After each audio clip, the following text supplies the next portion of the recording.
Assalamualaikum warahmatullahi wabarakatuh. Perkenalkan, saya Cici Wulandari, mahasiswi Prodi PAI semester 4.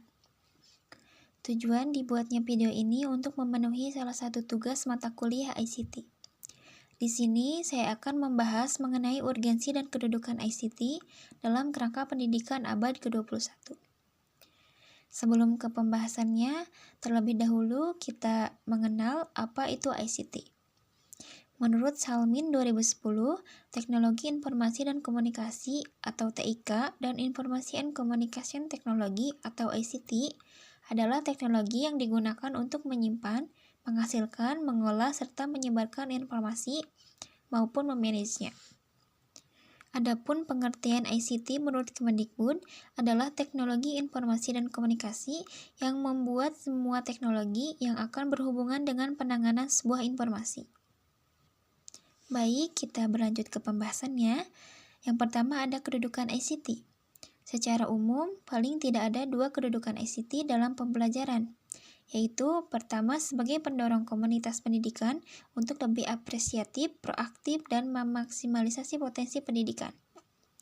Yang kedua, memberikan kesempatan luas kepada peserta didik dalam memanfaatkan setiap potensi yang ada, yang dapat diperoleh dari sumber-sumber yang tidak terbatas.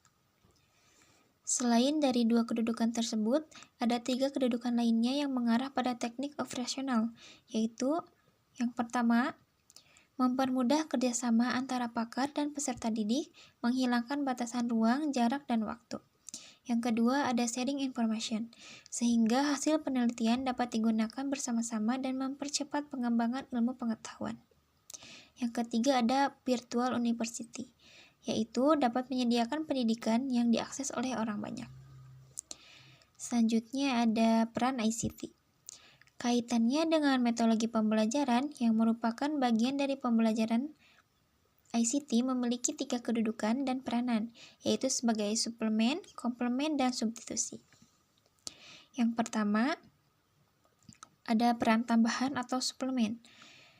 Peserta didik mempunyai kebebasan memilih apakah akan memanfaatkan materi pembelajaran melalui ICT atau tidak. Dalam hal ini, tidak ada keharusan bagi peserta didik untuk mengakses materi pembelajaran melalui ICT. Sekalipun sifatnya hanya opsional, peserta didik yang memanfaatkannya tentu akan memiliki tambahan pengetahuan atau wawasan. Walaupun materi pembelajaran melalui ICT berperan sebagai suplemen, dosen atau guru tentunya akan senantiasa mendorong, mengunggah, atau menganjurkan para peserta didik untuk mengakses materi pembelajaran melalui ICT yang telah disediakan. Yang kedua ada fungsi pelengkap atau komplement. Materi pembelajaran melalui ICT diprogramkan untuk melengkapi materi pembelajaran yang diterima peserta didik di dalam kelas. Sebagai komplement, berarti materi pembelajaran melalui ICT diprogramkan untuk menjadi materi reinforcement atau pengayaan yang bersifat enrichment atau remedial bagi peserta didik dalam mengikuti kegiatan pembelajaran konvensional. Yang ketiga, fungsi pengganti atau substitusi. Beberapa perguruan tinggi di negara-negara maju memberikan beberapa alternatif model kegiatan pembelajaran kepada para peserta didiknya. Tujuannya adalah untuk membantu mempermudah para peserta didik mengelola kegiatan pembelajarannya sehingga para peserta didik dapat menyesuaikan waktu dan aktivitas lainnya dengan kegiatan pembelajarannya.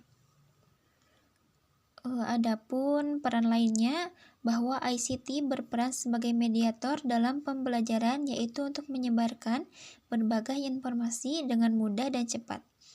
Pengembangan sistem pembelajaran dengan internet dapat dilakukan dengan tiga cara, yaitu sebagai berikut. Yang pertama, menggunakan sepenuhnya fasilitas internet yang telah ada, seperti email, internet, atau milis yang bisa disebut mailing list, dan file transfer protokol. Yang kedua, menggunakan software pengembangan program pembelajaran dengan internet yang dikenal dengan web course. Yang diantaranya bisa didapat secara gratis ataupun dengan membelinya. Yang ketiga, mengembangkan sendiri program pembelajaran sesuai dengan kebutuhan atau tailor-made dengan menggunakan bahasa pemrograman seperti Active Server, Page, dan lain-lain. Selanjutnya, kerangka kerja TIK adalah pendekatan pengajaran yang berfokus pada penggunaan teknologi dengan cara yang inovatif dengan memberikan strategi kepada para guru untuk mengintegrasikan teknologi ke dalam praktik pengajaran sehingga para siswa dapat belajar bagaimana menggunakan alat-alat ini secara efektif.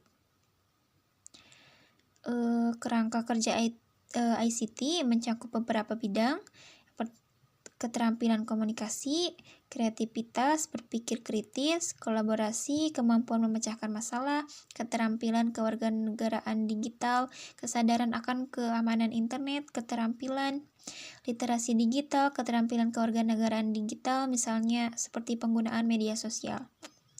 Mungkin sekian yang bisa saya sampaikan, kurang lebihnya mohon maaf. Wassalamualaikum warahmatullahi wabarakatuh.